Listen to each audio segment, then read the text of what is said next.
Сәлематсыздар ма балалар? Бүгін бізде қазақ тілі сабағы. Біз қазақ тілі сабағынан бүгін нәтиже сабақ өтеміз. Мен не үйрендім? Біз осы 4-ші тоқсанның басынан бастап, күні бүгінге дейін ғарышқа саяхат бөлім бойынша өткен тақырыптарды қайталап бекітетін боламыз. Осы суретке қарап отырсаңдар, мынау суреттегі Байқоңыр ғарыш айлағы. Осы Байқоңыр ғарыш айлағынан 1991 жылы 2 қазанда тұңғыш рет қазақ ғарышкері Тоқтар Әубәкіров ғарышқа ұшқанын біз осы бөлімнен өттік. Және сонымен қатар Талғат Мұсабаевтан кейін біздің қазақ ғарышкерлері Талғат Мұсабаев және Айдын Айымбетов ұшты. Міне біз осы бөлімде ғарышқа саяхат бөлімі деп аталғандықтан, сол ғарыш денелері туралы, ғарышкерлер, олардың ерліктері, олардың қалай ұшқаны, аспан денелері, осы тақырыптар бойынша біз бірнеше мәтіндерді оқып, солармен таныстық. Және қазақ тілінің ережелері бойынша етістіктің шақтарын, сын есім және сан есім тақырыптарын осы бөлімде өттік. Егер етістіктің шақтарына келетін болсақ, біз олардың 3 шақ екенін, яғни өткен шақ, осы шақ және келер шақта етістіктердің қолданылатынын білдік. Ал сын есімнен бұрынғыдан басқа біз осы бөлімде қарсы мәнді сын есімдермен таныстық. Ал сан есімге келетін болсақ, сан есімнің есептік және реттік сан есім болып екіге бөлінетіні туралы және реттік сан есімнің жасалу жолыменен таныстық. Міне біз жалпы осы бөлімде қандай тақырыптарды өттік, нені сөз қылдық, не білдік, осы туралы әрмен қарата тапсырмалар орындайтын боламыз. Осы өткен тақырыптарды еске түсіріп, енді алдарыңыздағы мәтінменен жұмыс жасайық. Бірінші тапсырма былай деп аталады. Мәтінді тыңда, Асқардың жауабымен келісесің бе, өзіңнің пікіріңді айт. Бұл мәтіннің авторы қазақ балалар жазушыларының бірі Бекен Ыбырайым. Қазір мен сендерге мәтінді оқимын, жақсылап тұрып тыңдап отырыңдар. Сосын осы мәтін бойынша бірнеше тапсырмалар жасауымыз керек, сондықтан да мұқият тыңдауларыңызды сұраймын. Арайдың сұрағы таусылмайды, ал Асқар жауап беруден шаршамайды. Бірден кейін неге екі келеді? Олай болмаса шатасып кетеміз ғой. Асқар, ана бұлттарды қарашы, бір жағы әппақ, бір жағы онша ақ емес екен. Кір, аспандағы топыраққа тиіп кеткен бе? Асқар езу тартты. Аспанда топырақ болса, басымызға төгіліп кетпей ме? Топырақ жерде ғана болады. Әне, қарамайсың ба? Бұлттардың еш жағында жер жоқ. Оны көру үшін ұшақпен ұшып бару керек. Бұл осы Бекен Ыбырайымовтың жазған әңгімесінің ішіндегі бір үзік бөлігі. Енді осы мәтіннің ішінде қандай түсінбейтін сөздер бар? Мәтінді бір қарап шығыңдар.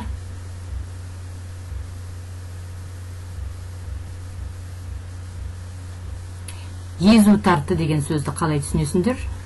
Езу тартты, яғни жымиып күлді деген мағынада, е? Жақсы. Егер мәтін бойынша сендер мәтіннің мазмұнын жақсы тыңдаған болсаңдар, осы Асқардың жауабымен келісесің бе, келіспейсің бе, оны сен сабақтан кейін осы мәтінді оқып, өзіңнің пікіріңді дәлелдеуің керек. Ал енді қандай тапсырмалар болады екен? Соған мән берейік. Бірінші тапсырма былай дейді. Осы мәтіннің, жаңағы тыңдаған мәтіннің соңғы бөлігіндегі алғашқы және соңғы сөйлемді көшіріп жаз. Етістікті тауып, шақтың түрлерін ажырат дейді. Екінші тапсырмасы. Мәтінде қандай сан есімдер кездесті? Дара сан есім ба, күрделі сан есім ба? Біз соны анықтауымыз керек. Енді бірінші тапсырманы орындауға кірісейік. Соңғы бөлімнің бірінші сөйлемі, алғашқы сөйлемі міне алдарыңда тұр. Аспанда топырақ болса, басымызға төгіліп кетпей ме? Бұл жердегі етістік қандай деп ойлайсыңдар? Ойланамыз қанеке бәріміз? Дұрыс айтасыңдар, төгіліп кетпей ме? Екінші сөйлемдегі оны көру үшін ұшақпен ұшып бару керек. Ал қанеке етістікті табайық. Оны көру үшін ұшақпен не істеу керек? Ұшып бару керек. Яғни бұл етістіктер ұшып бару керек, не істеу керек деген сұраққа жауап беріп, етістік келер шақта тұр. Енді екінші тапсырмаға назар аударыңдар. Мәтінде қандай сан есімдер кездесті? Мәтінде балалар екі ақ сан есім бар, оны білесіңдер, 1 және 2 деген сан есім. Енді осы сан есім туралы біз не білеміз? Қане ойланайық, бұл сан есімдер қандай сұраққа жауап береді? Сан есімнің қай түрі деп ойлайсыңдар? Олай болса, естеріңе түсірсеңдер, 1 және 2 деген сан есімнің екеуі де бұл әрине дара сан есім, себебі бір ғана сөзден тұрады, және есептік па немесе реттік па деп сұрақ қоятын болсақ, әрине бұл есептік сан есім, себебі заттың бұл санын білдіреді, 1 немесе 2 деген және қанша немесе неше деген сұрақтарға жауап беріп тұрғандықтан, бұл екеуі де есептік сан есім болады. Міне балалар, біз берілген мәтін бойынша 2 тапсырманы да орындадық, яғни етістіктің шақтары менен сан есімдердің түрлерін қайталап шықтық. Келесі 3-ші тапсырмаға көшейік енді. Біз сын есімдерді өттік, және сын есімнің ішінде қарсы мәнді сын есімдерді өткен болатынбыз осы бөлімнің ішінде. Енді алдарыңда сендердің сын есім берілген. Осы берілген сын есімдерді жақсылап тұрып оқып, енді соған қарсы мәнді сын есімді тауып жазуымыз керек. Қане ойланайық бәріміз. Кір қарсы мәндесі, арық, жылдам, іштеріңнен ойлап отырыңдар, күшті, жомарт, ақымақ. Қане ойланамыз. Ал енді өздерің жазған қарсы мәнді сын есімдеріңді мен қазір тақтаға шығаратын сан есімдермен салыстырып отырайық. Сәйкестендіреміз.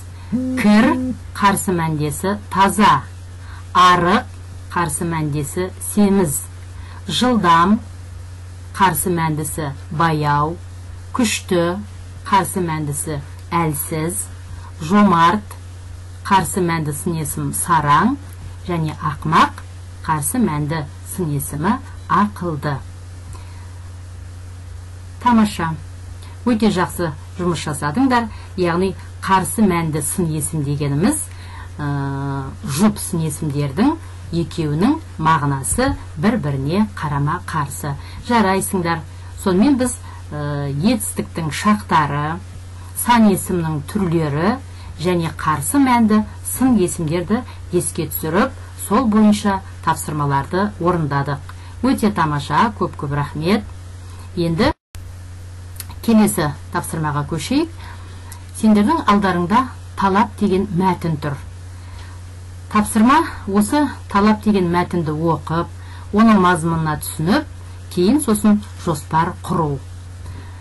Қазір мен сендерге оқимын, сендер жақсылап тұрып тыңдап отырыңдар.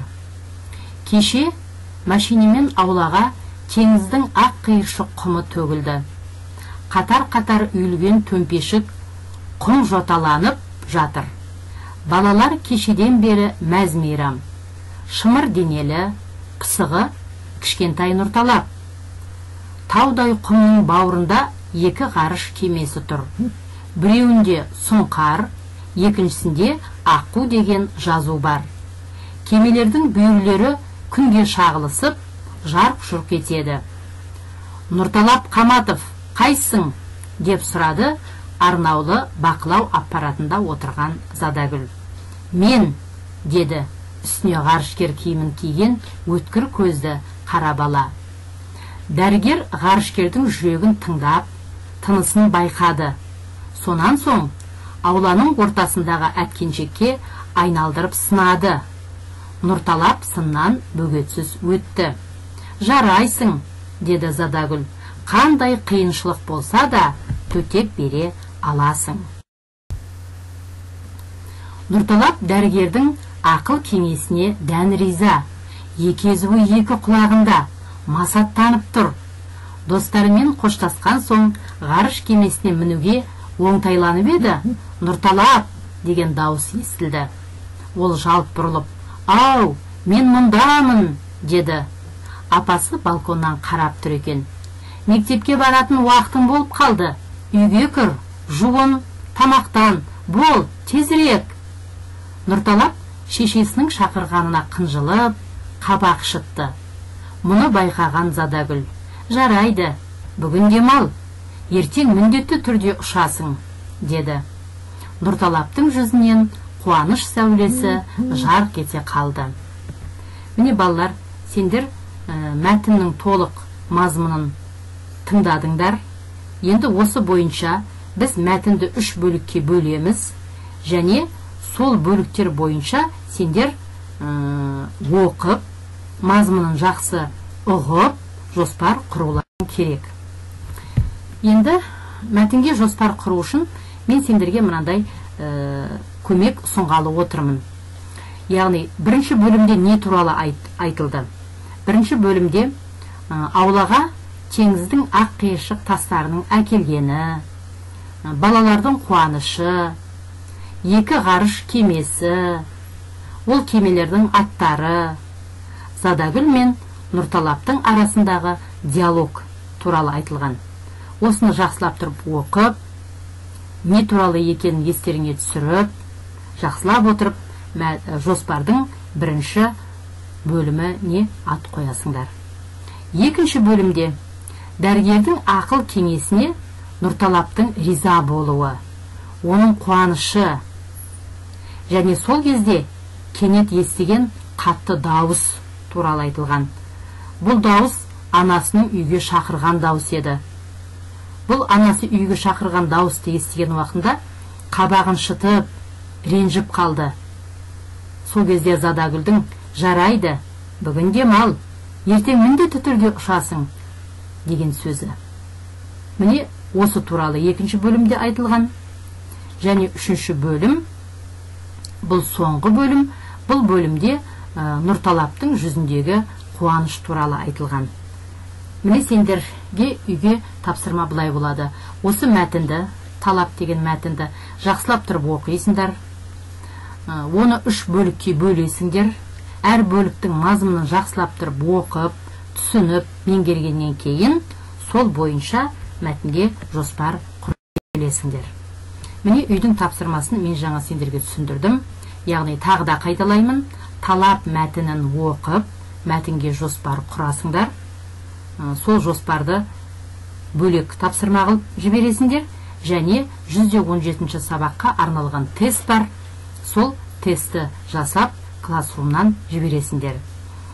Енді осы жерде мен сендерге осы тест туралы айтып кетуім керек. Бұл тест қайталау сабағы болғандықтан, енді алдағы уақыттарда біз тестті тек қана өтілген сабақ емес, барлық бастауыш сыныпты бітіретін класс болғандықтан, оқу жылының аяғы тақап қалғандықтан, қайталауға арналған тесттерді беріп отырамыз. Сондықтан кітаптарыңды қолдарыңа алып, асықпай, әрбір тақырыпты қайталап, берілген тесттегі сұрақтарды жақсы ұғып, оның жауаптарын қайта-қайта қайталап, соны жақсылап тұрып белгілейді деген үміттемін. Егер басқа сұрақтарың болмаса, бүгінгі сабағымызды аяқтаймыз. Келесі кездескенше аман сау болыңдар.